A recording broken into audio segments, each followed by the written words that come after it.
இன்றைக்கி பார்க்கக்கூடிய விஷயம் என்னன்னு பார்த்தீங்கன்னா, வசனம் பாருங்கள். அவர் உங்களை விசாரிக்கிறபடியினால் உங்கள் கவலையெல்லாம் அவர் மேல் வைத்து விடுங்கள். அப்போ அவர் உங்களை விசாரிக்கிறபடியினால் உங்கள் கவலையெல்லாம் அவர் மேல் வைத்து விடுங்கள் என்பதாக வசனம் சொல்கிறது.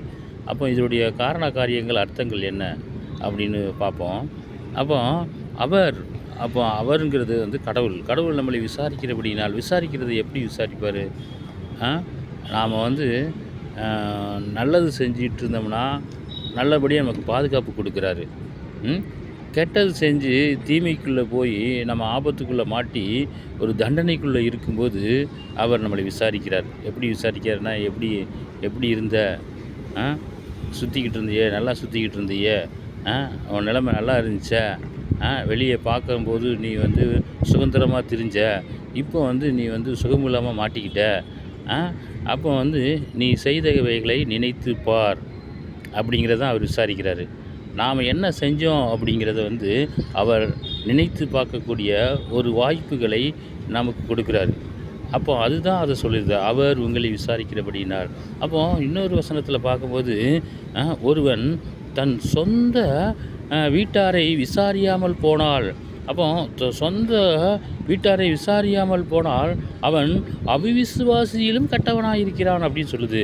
அப்போ சொந்த குடும்பத்தை வந்து விசாரிக்கிறது, அவங்களுக்கு என்ன தேவை இருக்குங்கிறத கொடுக்குறது. அரிசி வேணுமா, பருப்பு வேணுமா, அவங்களுக்கு உடை இல்லையா, உணவு இல்லையா, எல்லாமே பார்த்து இருக்குது, இடம் இல்லையா, எல்லாம் பார்த்து அவங்களை விசாரித்து அவங்களுக்கு வந்து நம்ம வந்து எல்லாத்தையும் கொடுக்கறது தான் ஒருவன் தன் சொந்த குடும்பத்தை விசாரிக்கிறது. அதே போல் தான் அவர் உங்களை விசாரிக்கிறபடியினால். அப்படின்னா நாம் ஒரு தப்பில் மாட்டிக்கிட்டு நம்ம தண்டனைக்குள்ளே போயிட்டோம்னு வச்சுங்களேன், அப்போ அந்த நேரத்தில் அவர் விசாரிக்கிறாரு.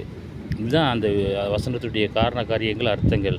அப்போது நாம் வந்து கடவுள் வந்து நம்மளை வந்து தண்டனைக்குள்ளே கொண்டு போய் நம்மளை விசாரிக்கக்கூடாது அப்படிங்கிறத ஞாபகத்தில் வச்சு கடவுளுக்கு பயந்து கரெக்டாக வாழ்வதற்கு நல்ல முயற்சிகளை எடுக்கணும், நல்ல பண்புகளை வளர்க்கணும்.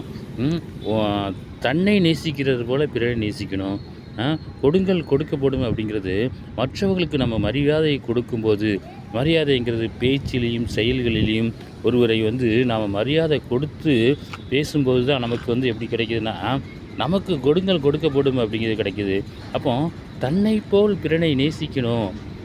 தனக்கு என்னென்னா தேவை அப்படின்னு பார்க்குறோமோ, அதே மாதிரி மற்றவர்களுக்கு என்ன தேவை, நம்மளால் தேவைக்கு கொடுக்க முடியாட்டாலும் அன்பான வார்த்தைகளை அவங்கள பேசி ஆதரிக்கணும். ஆதரித்தா தான் அவங்க மனசை வந்து அவங்க கொஞ்சம் குளிரப்படும், சந்தோஷப்படுவாங்க. கடவுளை பற்றி தெரிந்து கொள்வதற்கு அதிகமான வாய்ப்புகள் கிடைக்கும். அப்போ நம்ம யாரையும் புண்படுத்தி விடக்கூடாது, அது ரொம்ப கவனமாக இருக்கணும்.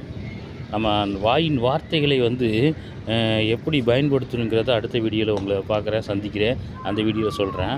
இப்போ வந்து விசாரணை எப்படி நடக்குது அப்படிங்கிறத வந்து இது தெரிந்து கொள்வதற்காக, ஒரு குற்றவாளியை வந்து விசாரணைப்படுத்துறது எப்படி, ஒரு நல்லா இருக்கிறவங்களுக்கு நீதிமானுக்கு வந்து விசாரணை கிடையாது, நீதிமான் நீதியில் நடக்கிறான், குற்றவாளிக்கு தான் விசாரணை.